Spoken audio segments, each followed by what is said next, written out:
Hey guys, welcome back to my channel. Today we're going to talk about productivity.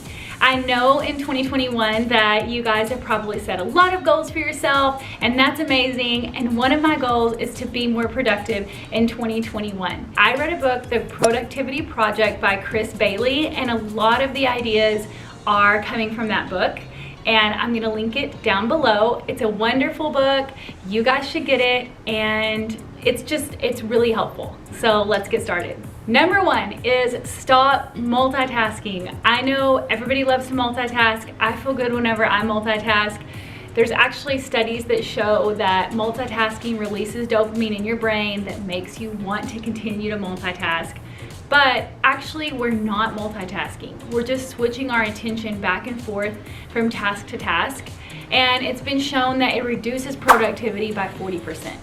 So in 2021, no more multitasking. Unless it's a low productivity task like doing laundry and listening to a podcast. That's a little different. But if you're trying to do two major things at once, no multitasking. Number two on the list is make a to-do list. I know a lot of you already make a to-do list. I make a to-do list. But what I do is I make a to-do list with about 40 items on it. And it never gets done. And it's extremely overwhelming. And ugh. So in his book, Chris recommends making a to-do list of only 3 items. And it's your most productive items, the things that you really have to get done that day. And just choose those 3 items, and not only at the end of the day when you get them finished and more, you're gonna feel better about yourself than if you put 40 items in a list and you're like, oh, I only got 10 done. So it's kind of a mind trick, but it really works. Number 3 on the list is eliminate distractions.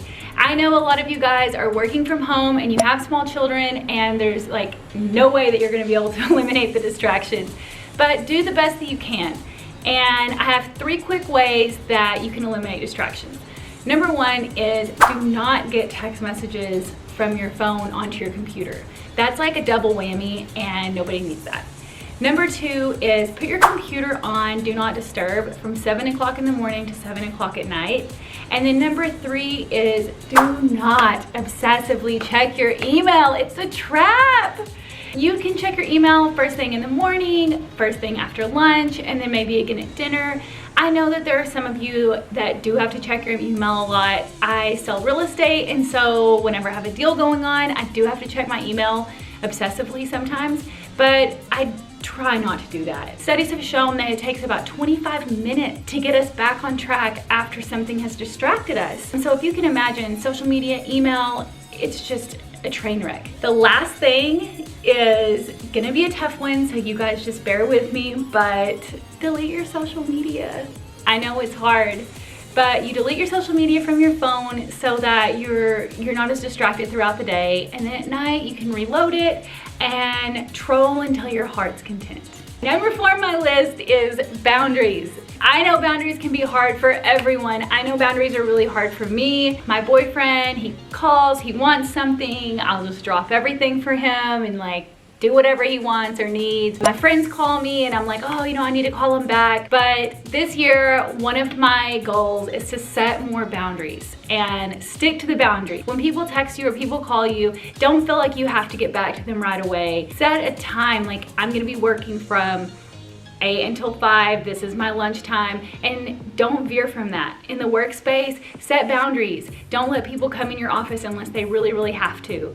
So that's number 4 on the list. You know what you need to do. I don't know what your life is like, so I don't know what your boundaries need to be, but think about it. Number 5 on the list, and I know this one seems a little odd to you guys, is meditation. Meditation is the equivalent of going to the gym and getting your reps in. When you force your mind to sit still, and as it wanders, you gently draw it back and draw it back, and you slowly build up your meditation practice, you're gonna be able to set and focus on whatever it is that you need to focus on for longer. So that's why number 5 on the list is meditation. Okay, number 6 on the list is delegate. How do you delegate? You go through and you make a list of all of your tasks, and if there's anything else that someone else can do, give it to them. It's also been shown that delegating tasks helps company morale because it makes people feel like you trust them and like they're a valuable part of the company. I don't really think that delegating tasks at home is probably gonna help your morale at the house with the kids, but it's gonna free up some time for you. So whether it's delegating laundry and cooking, or whether this is used in the workforce, delegating tasks is gonna open up more time for you to do what you need to do. Number 7 on the list is figuring out your biological prime time.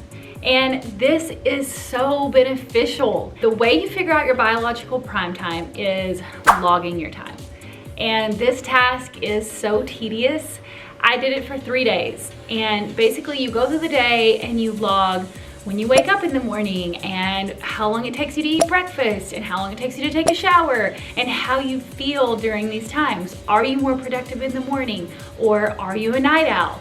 And once you figure out your biological prime time, it can be a game changer, because you don't want to be doing laundry in your biological prime time, especially if you're an entrepreneur and you have the freedom to work at any point in time in the day. Why would you not use your prime hours of mental clarity to do the most important work? So I highly recommend you taking the time to do this tedious hourly logging. It is a pain, but it's really worth it. I only made it 3 days, but that's all I needed. I know my biological prime time is first thing in the morning. You guys take the time. I think that you're really gonna enjoy it. I use notes on my phone and I just went throughout the day. It also did make me more productive, because I was like, oh no, I'm gonna have to log in my primetime calendar that I've watched TV for an hour, and I didn't wanna see it. So it's kind of similar to having a food journal, and it really does work. Number 8 on my list is getting more sleep. All of us can use a little bit more sleep. I'm not great at this one. I wake up all through the night. We should get at least 8 hours of sleep a night. I don't know who in the world gets 8 hours of sleep a night, but that's what they say we should do. Without enough sleep, you lose focus, you work less efficiently. I know a lot of times it's easy to say, let's just stay up a little bit later and get up a little bit earlier so we can get more done, but eventually that time catches up to us. So try to focus on getting more sleep. It really does pay off. Number 8 on the list kind of goes along with setting boundaries, but I went ahead and gave it its own section, and that is reducing small talk.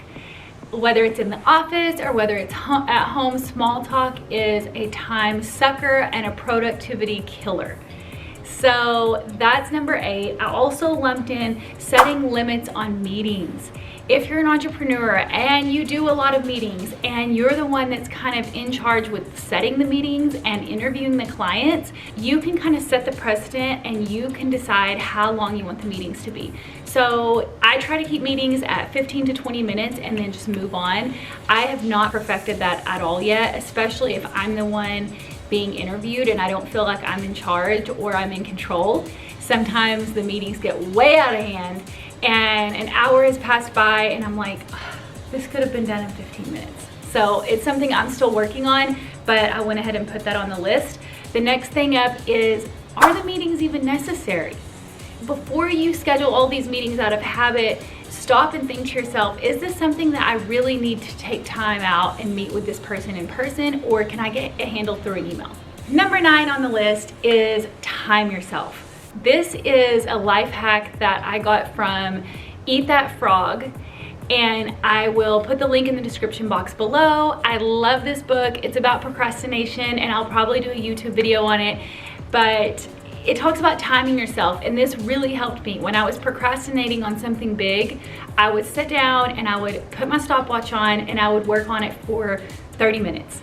And then if I felt like I wanted to keep working on it, I could, but at least I know how long I'm working on things, and it's like taking a little bite out of things at a time, and it really, really, really did help me become more productive and take on huge tasks. So that's number 9, time yourself. Number 10, and this is one that I really struggle with, but definitely helps me, and it is planning out your day in detail. And this also helps you create better habits as well. Write down every single thing that is going to happen the next day. I mean, obviously things come up, but your ideal day the next day. You're gonna wake up at this time, then you're gonna meditate, then you're gonna go to the gym, you know, your morning routine, everything that you're gonna do, because studies have shown that it helps cement it into your brain. Like even if you write, I'm gonna wake up at 6 a.m., You're gonna set your alarm for 6 a.m. and hopefully that's gonna get your day rolling. And if you're anything like me, I get lost in the day. I am like, what am I doing? So without a to-do list or without like a timed out schedule, I'll just lose my way and I am completely unproductive. So that's number 10 on the list. That's my final recommendation. And I wish you guys all the best of luck. Please like and subscribe to my channel if you like any of this information. And I hope you have a wonderful 2021. Bye guys. Whatever it is that you have to do, then obviously that's for you. Oh, man.